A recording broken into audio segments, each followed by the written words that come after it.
Arkadaşlar şu anda prefabrik evin yapıldığı alana geldik. Tamamen ormanın içerisinde harika bir konumda. Önce giriş bölümünü, konumlandığı yeri göstermek istedim. İnceleyeceğimiz ev şurada.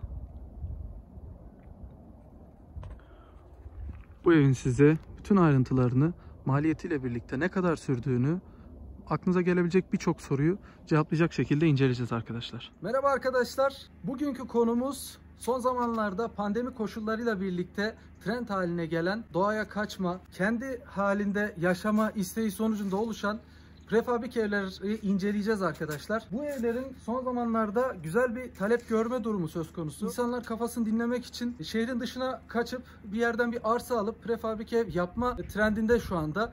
Biz de bu konuyu inceledik ve sizin için bir prefabrik evde neler olur, hangi özellikler olmalı, hangi özellikler olmazsa sizin için kötü olur. Bunları inceleyip size gerekli bilgileri aktarmaya çalışacağız. Bugün İzmir'in Bornova ilçesinde Çiçekliköy tarafında bir ormanın içerisinde yapılmış olan prefabrik evin tanıtımı için buradayız. Bu evlerin genel özelliklerini size tanıtıp içindeki özellikleri ve odaların büyüklükleri dahil size gerekli tüm bilgileri aktarmış olacağız ve konunun içerisinde de parça parça size bu iş kaça mal olacağını detaylı bir şekilde size anlatıyor olacağız arkadaşlar. Evin konumlanmış olduğu arsa yaklaşık olarak 2 dönümlük bir arsa.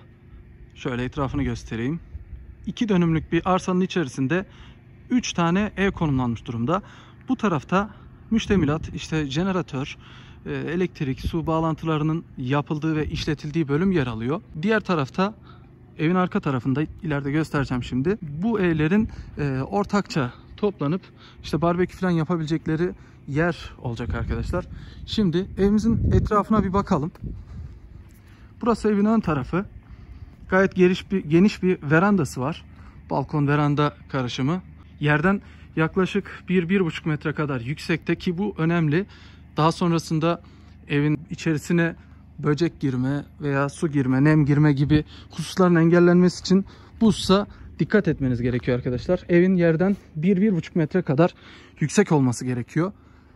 Evin yan tarafını alıyorum şu anda. Evin yan tarafı da aynı şekilde yerden yüksek.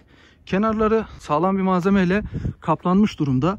Bu nem, rutubet almayı engellediği gibi aynı zamanda da ısı yalıtımını sağlıyor ve kışın evinizin kolaylıkla ısınmasını sağlıyor. Bacayı görüyorsunuz. Bu baca, içeride şömineyi göstereceğim size. Bu şömine normal, süs değil, çalışan bir şömine ve güzel bir şekilde çalışıyor. Denedik arkadaşlar. Gayet de güzel. 2 tane odunla evin içerisini fırın gibi yapıyor. Size söylediğim ortak alan, barbekü yapımı için ileride ortak alan, burayı kullanıyorsunuz. Evin genel şekli bu şekilde. Yakından göstereyim kaplamayı. Bakın arkadaşlar. Strafor gibi bir kaplama.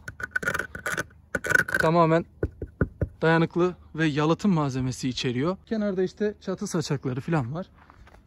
Çatı sandviç panelden oluşuyor. Kesinlikle su geçirmemek üzere tasarlanmış bir çatıdan oluşuyor. Şimdi isterseniz evin içine doğru girelim. Arkadaşlar, evimizin girişi bu şekilde. Yerler tamamen taş kaplama ve evin içerisine girmeden önce şu bölümü göstermek istiyorum. Burada ne var? Evin olabilecek elektrik kesintilerine karşı önlemini almak için, bakın burada jeneratörün de bağlı olduğu aynı zamanda akü odası var. 12 tane içerisinde akü var. Bu aküler sayesinde evin elektrik ihtiyacı kesintisiz olarak sağlanabiliyor. Bunlar evin tamamen dışında olduğu için ilaveten klima ve aküleri soğutma gibi maliyetler içermiyor. Aynı zamanda bu aküler evin çatısındaki elektrik panellerine bağlı. Bu elektrik panelleriyle olası elektrik kesintilerine karşı kendisini yedeklemiş oluyor ev ve size kesintisiz elektrik hizmeti sunmuş oluyor. Burası girişin çatı bölümü, veranda bölümünün. Evinizden çıktığınız zaman bu şekilde bir manzarayla karşılaşıyorsunuz. Her taraf orman. Yukarıya kadar orman devam ediyor. Evin arka tarafında da yine orman ve çeşitli prefabrik evler görünüyor arkadaşlar. Evin genişliği net olarak 81 metrekare ve gayet kullanışlı bir alana sahip ve yeterli bir büyüklüğe sahip. Kapı çelik kapı arkadaşlar. Buyurun. Gayet güzel çelik kapıyla yapılmış. Girişte şu şekilde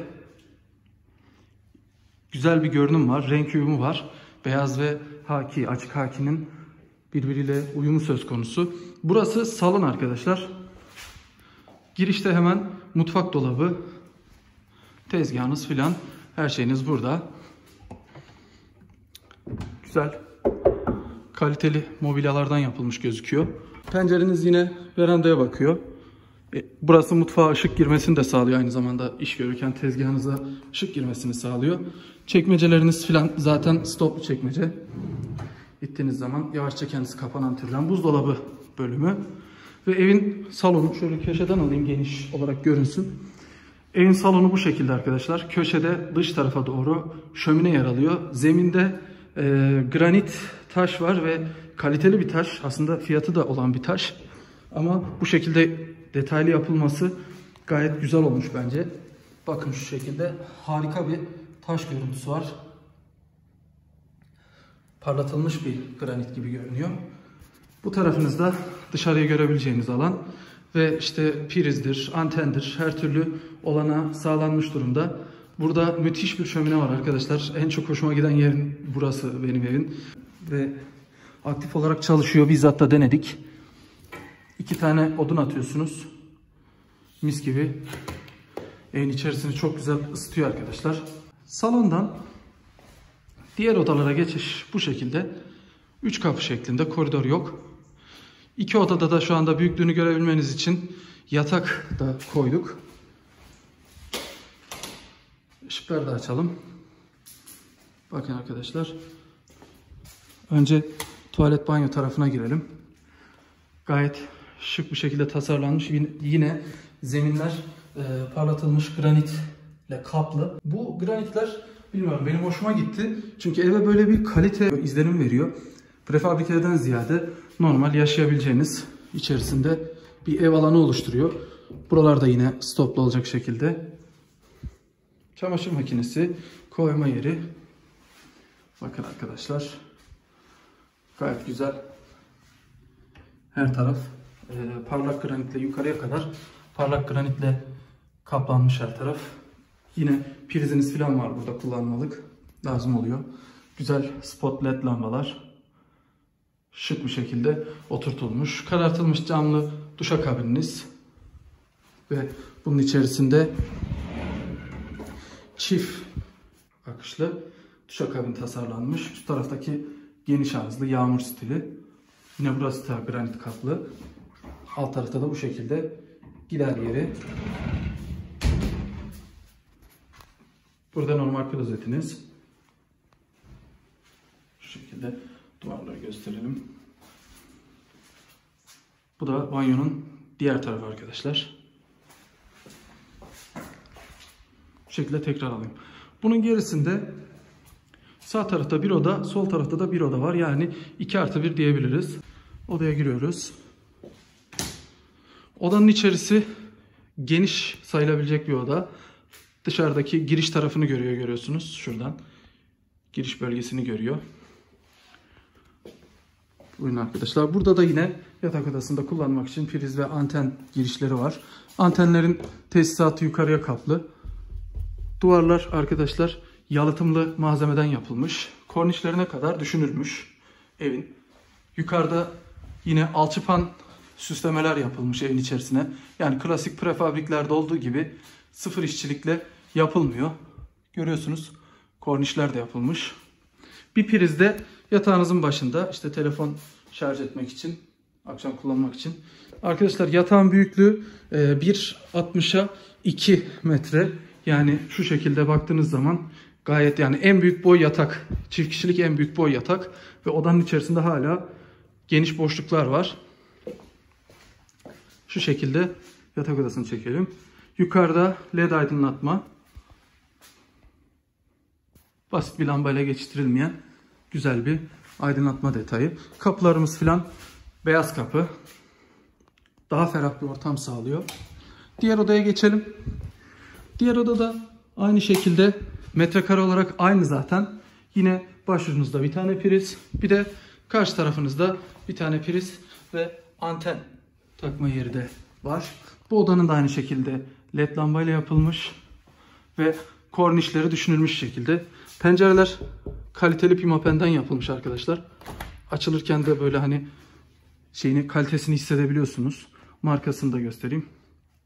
Kaliteli bir pencere olduğunu açarken hissediyorsunuz. Böyle kütürt diye oturuyor yerine ve hem ses yalıtımı hem de ısı yalıtımı için biliyorsunuz PVC çok önemli. Buradaki yatak da yine 2 metreye 1.80 veya 1.60 eni olmalı.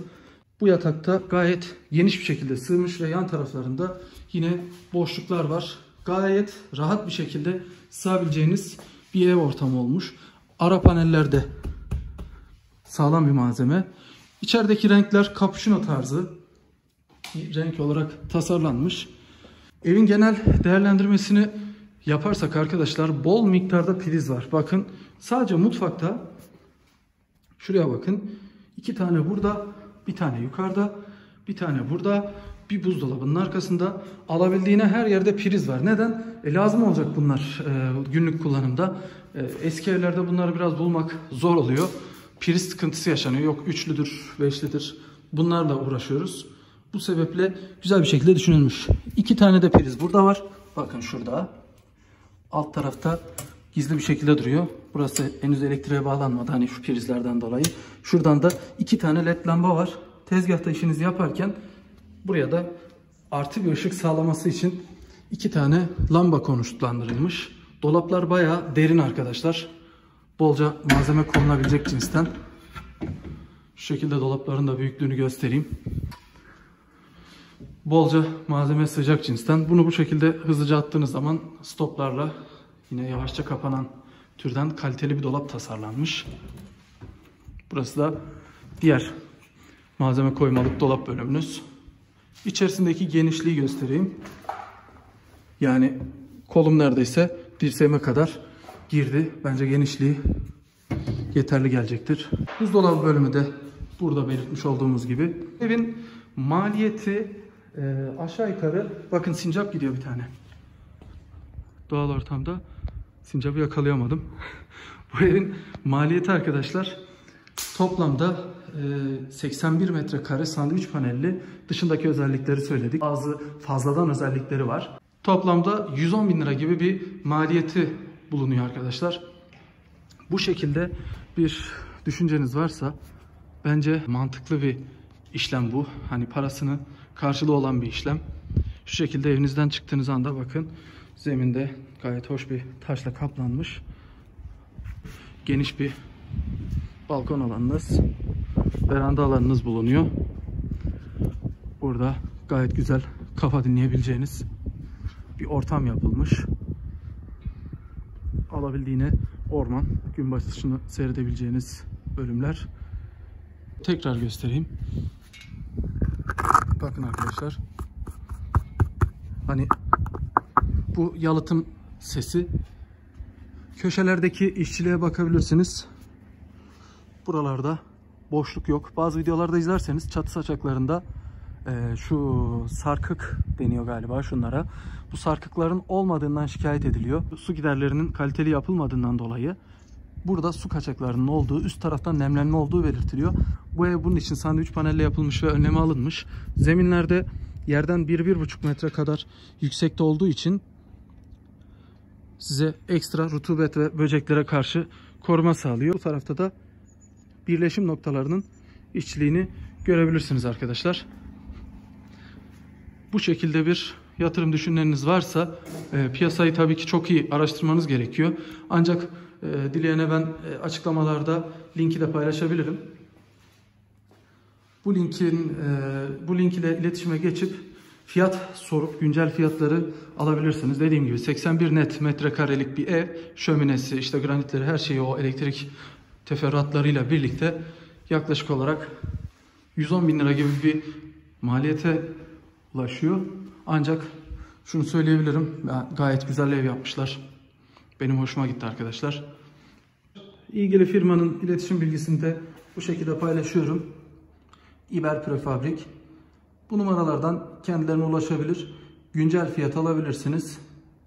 Ve bu incelemiş olduğumuz evi hakkında veya farklı fikirleriniz varsa, şu şekilde bir evim olsun diyorsanız bu firmadan bilgi alabilir ve işlemlerinizi başlatabilirsiniz arkadaşlar.